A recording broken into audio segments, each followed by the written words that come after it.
It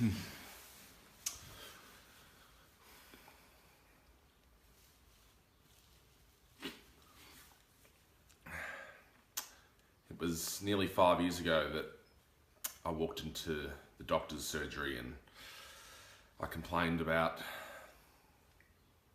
not wanting to get out of bed, which was happening more and more, not wanting to go to work, not wanting to see what happened tomorrow, not wanting to see anyone. And this wasn't a new thing, but it was something that I certainly deflected for a long time. On that day, the doctor ran me through the tests. I ticked boxes. I was as honest as I possibly could be. And the doctor told me that I had depression and anxiety. I can remember that moment as clear as day, that the word depression especially just hit me like a ton of bricks, and I almost thought that, that's not right, but I couldn't understand why she would think that. And as the preceding time went by, I was put on medication. I came to the realization that I needed more help than what I was portraying to the outside world, but mainly to the people that I loved, my friends, my family. That was a difficult thing to portray to them. So I put my finger on that day that I went into the doctor's surgery. But realistically, it was for many years prior to that. But I suppose when you're a bit younger, I certainly didn't shirk away at a good time. But feeling lows, feeling depressed, wasn't something I was willing to open up to and look deep enough into why that was so. So that's why I think it's a good starting point, that day in the doctor's surgery. And from then on, I've lived, in my own words, a very up and down being. And from this 5-year block, from that day until I suppose right now, is something that I want to learn from, and it's something that I want to put into action, not only for myself, but more so for others in whether it's a similar boat or still unsure. I do want to use myself as a helping tool in any way I can. I think for a lot of the time, you go up and down on the spot, one step forward, one step back, 2 forward, 2 back. There was never a sense of making too much headway without that back step. But the sure signs that I was getting deeper and deeper into a tougher way of being is it affected me in a way that I feel I couldn't control myself. My lows were so low that I would just neglect the world. I wouldn't get out of bed for days. I wouldn't talk to anyone, whether that was my mum, my siblings, let alone replying to messages and the like. I tended to drop off commitments that I had, as that would just let me drop further into a self-indulgent state. But decisions along the way, decisions that you make every day, were just always the wrong one, the one that would almost torment you into being not yourself, whether that was drinking, gambling, deceiving, those sorts of things, which I have always held in high regard, were slipping away, and I could see it I could see it all unfolding. So my depressive state and my negative way of being was turning into a destructive thing, not just for myself, but it was hurting other people around me. And that's what hit me a lot. That certainly did. I think I was always happy to hurt myself, but I didn't want to hurt others, and that was becoming a real factor. Yeah, it really was. And sure, it wasn't an overnight fix, but I think that was a bit of a stepping stone to sort of sitting here today. And as we sort of fast forward through time, I think the last sort of 2 years have been like nothing I could have imagined in terms of myself being and how that would look.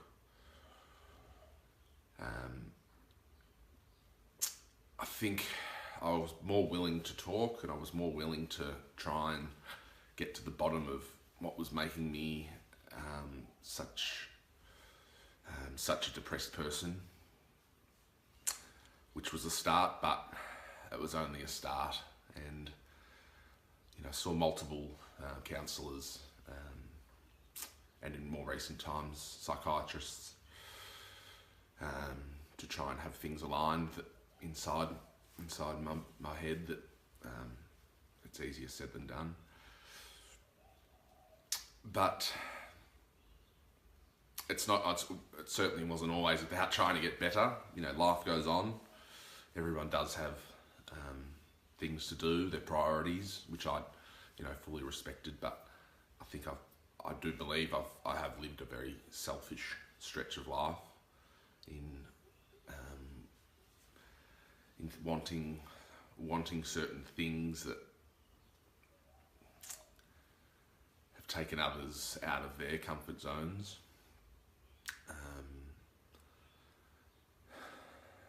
Without fully committing to the cause.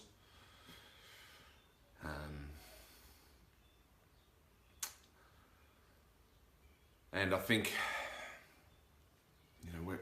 we sit here now. I think I sit here in a really positive space to be able to portray this video to you. But it was not long ago,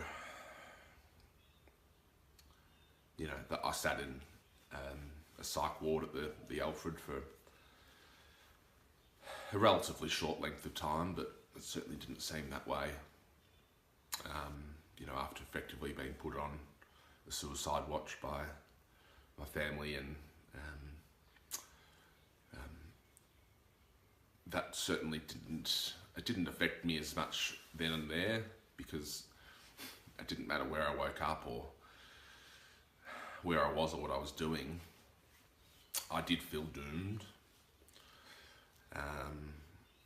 I had accepted that I would be doomed in the way that one way or another I would find the end of my being by this, and it didn't worry me. I didn't see any light, and I felt through that 5-year block and the preceding time as a preliminary period. I think that was my peak point, if that's a thing. I think that probably went for about 3 or 4 months that I felt doomed, which was a pretty hopeless thought, as you can imagine. The how and why and the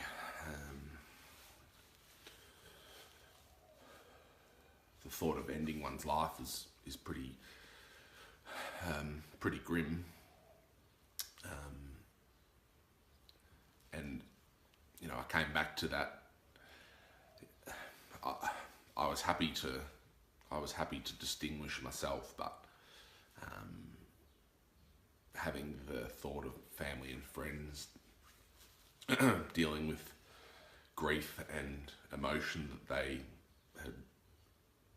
had no part in, and had only done the best and hoped for the best, and provided support, so much support, was really the only thing that kept my head above water. And being in that self-indulgent state, just with that little man, that little devil on the shoulder, telling you to do the wrong thing, you're wasting your time, you're a dud, you're a failure, you're nothing. That wasn't far away from anything positive that would trickle through my mind. And I think, touching back on just being in the psych ward, it wasn't out of being completely mentally unstable. It was more about being in a safe place, and a place where people knew I would be out of harm's way and be able to get the right care if necessary. And seeing people that didn't have any support and didn't have any, in some cases, any family, and you could see how their life was spiraling in the wrong direction because they had nothing to live for. I felt something there that I had more to live for by living through my family, mainly, and seeing my nieces and nephews grow up. That's a real driving point for me. And just having friends and family coming to see me, sending me bucket loads of food, and which I didn't need per se, but that was interesting. Seeing other people almost just waiting for a letter to pop through the door, or a well-wisher along the way. I did feel for them, as much as I was trying to concentrate on being my own friend in there. So that was certainly my big drive, and as I was only in there for a week or so, but it felt like, and looking back at it now, it felt like an eternity, really. Just to see from the day or the night that I went in to the day that I left, I'd really, I'd advanced to some degree of having seen things that made me put my being in perspective, and not perhaps wanting to waste what I have in front of me. And I needed to make better decisions. I needed to make better decisions overall, but I needed to make better decisions to stay alive. And that's what it came down to. No matter how deep and how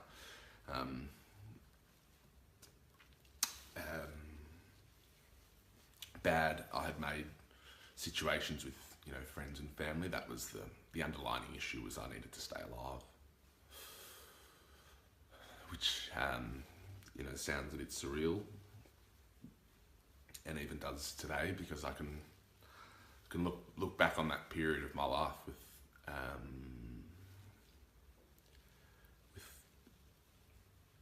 I think great happiness that I'm here today in a much more positive frame of mind, and I'm determined to make something of what I am. I'm 29 years of age, but I feel like I have lived through my 20s of, just a downhill skier, just, happy to indulge in the good times, which certainly hasn't been a problem, but not so much the other way. And then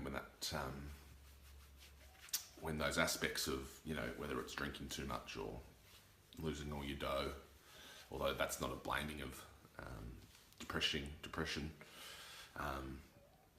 it does just all snowball in a way. So that's just part of making the poor choices and tormenting myself.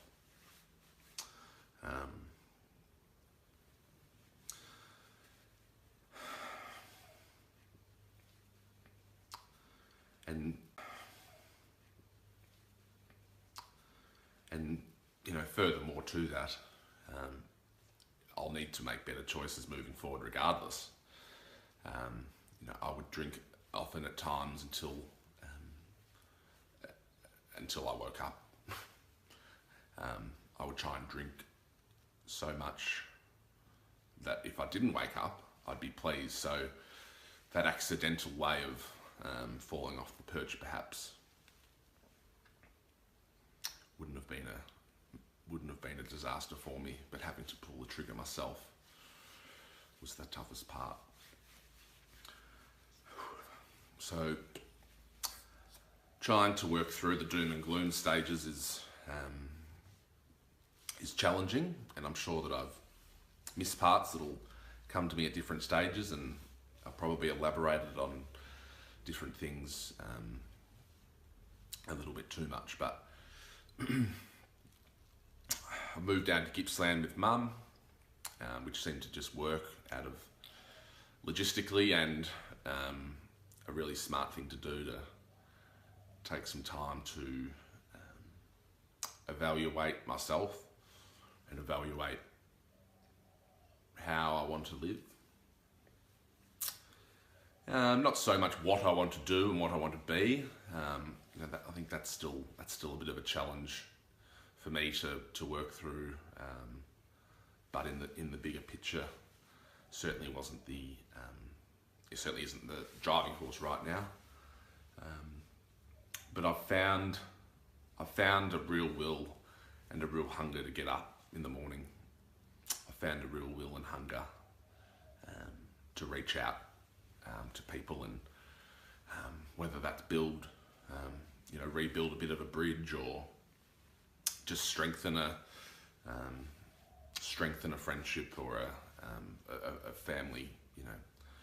Just build those bonds like they were, because I live in such a privileged life with such wonderful, amazing people that you dream of.